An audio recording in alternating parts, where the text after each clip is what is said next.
Olá, gente, graça e paz. Bem-vindos mais uma vez ao nosso canal. Deixa o seu gostei aí, deixa os seus comentários em cima, claro, do assunto que nós vamos tratar aqui.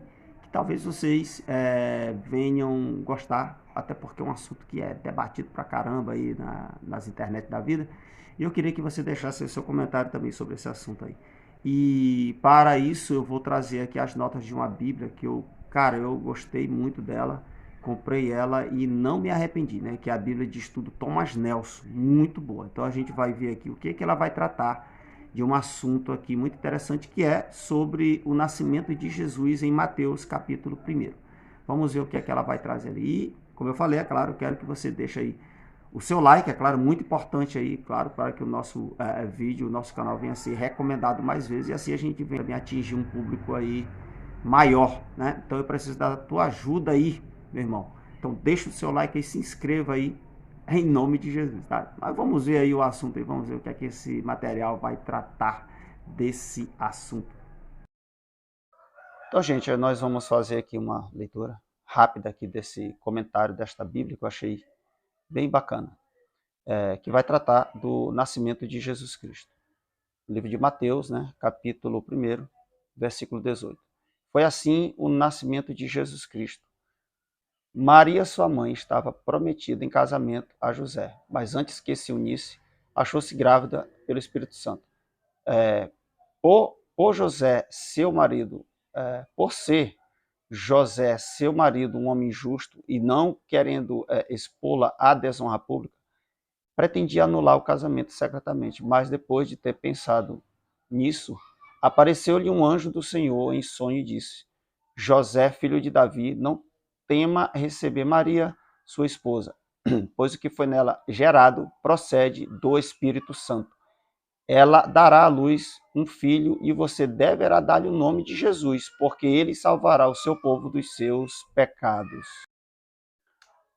Tudo isso aconteceu para que se cumprisse o que o Senhor dissera pelo profeta.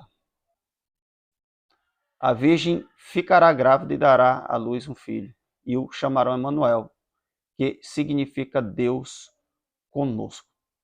Tá, beleza. Nós vamos ler aqui então algumas notas desta Bíblia, né? É a Bíblia de estudo Thomas Nelson, que eu achei bem bacana. Algumas notas aqui. Primeiro, vamos ler essa parte aqui, ó, para que se cumprisse.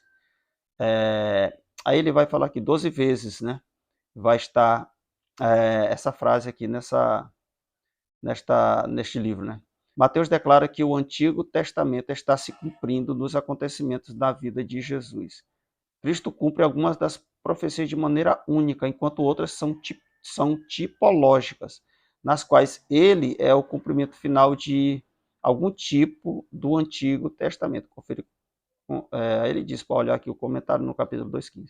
Aqui o texto do Antigo Testamento em questão é Isaías 7,14.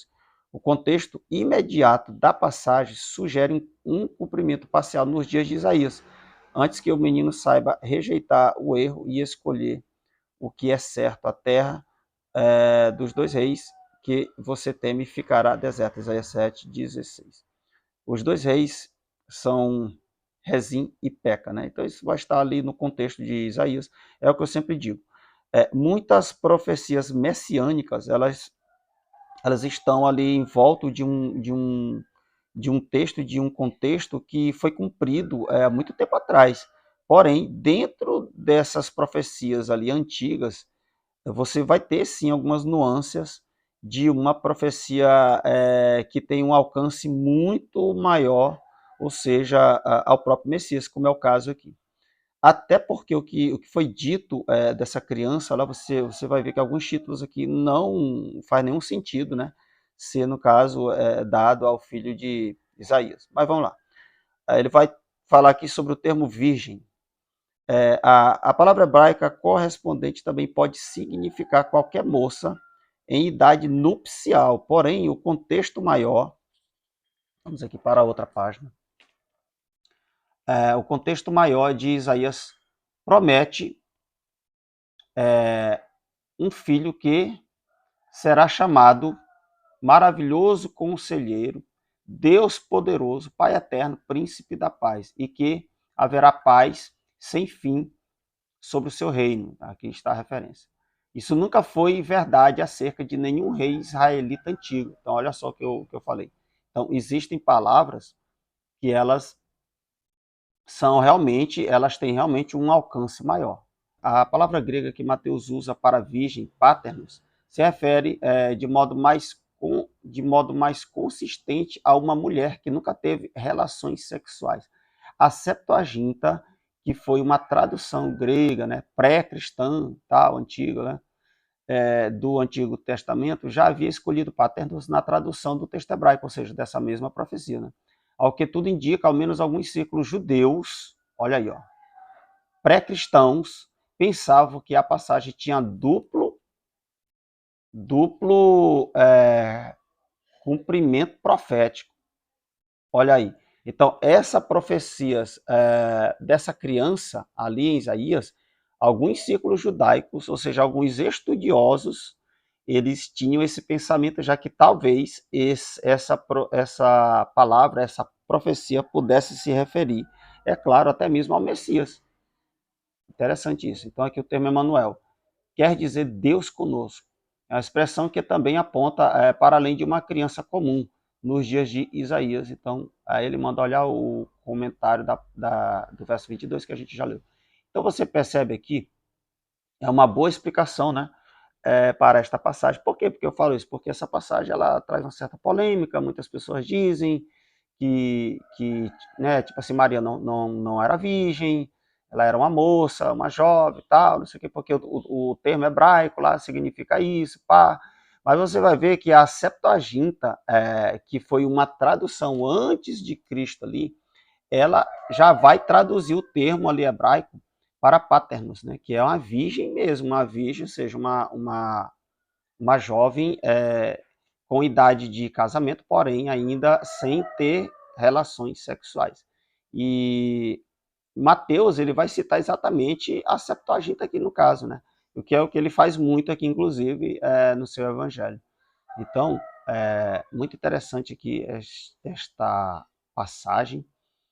E outra coisa interessante que ele fala aqui é sobre os títulos, né, dessa criança. Você percebe que alguns títulos que são falados aqui, ó, você vai ver que não faz nenhum sentido ele ser apenas ali, no caso ali, aplicado ao filho de Isaías. Não faz nenhum sentido. Porém, se a gente pegar aqui esses títulos ao Messias, já faz todo sentido. Inclusive, Deus poderoso, né, ou Deus conosco também, como é o termo Emanuel, ele traz uma carga de divindade também ao Messias. Inclusive, alguns judeus vão acreditar que o Messias ele fosse divino, ou ele será divino, né, para aqueles que ainda esperam que ele venha. Outros já não entendem assim, será um homem comum, tal. Para o cristianismo, nós entendemos que ele, até pelo próprio nascimento, a forma como ele nasce, como ele foi gerado pelo Espírito Santo. Então, olha só, ele passou 9 meses no ventre de uma mulher pecadora, tal, mas a forma como ele foi gerado foi pelo Espírito Santo. Então você já vê uma carga de santidade, de divindade muito grande nessa criança. E em João, capítulo 1, ele vai dizer que ele era o verbo, né? O verbo estava no princípio com Deus e o verbo era Deus. Então ele vai dizer, ele vai declarar ali, e isso os cristãos, em sua grande maioria, vão aceitar a divindade deste Messias, tá bom? Então é isso aí o nosso vídeo de hoje, um vídeo bem curto aí, apenas para demonstrar que essas notas aqui, se a gente pegar um comentário bíblico, você vai ver que ele vai ser bem mais profundo até do que estes comentários aqui, mas fica aí o tema para vocês comentarem também. E aí, o que é que vocês acham desta passagem? Deus abençoe a vida de vocês.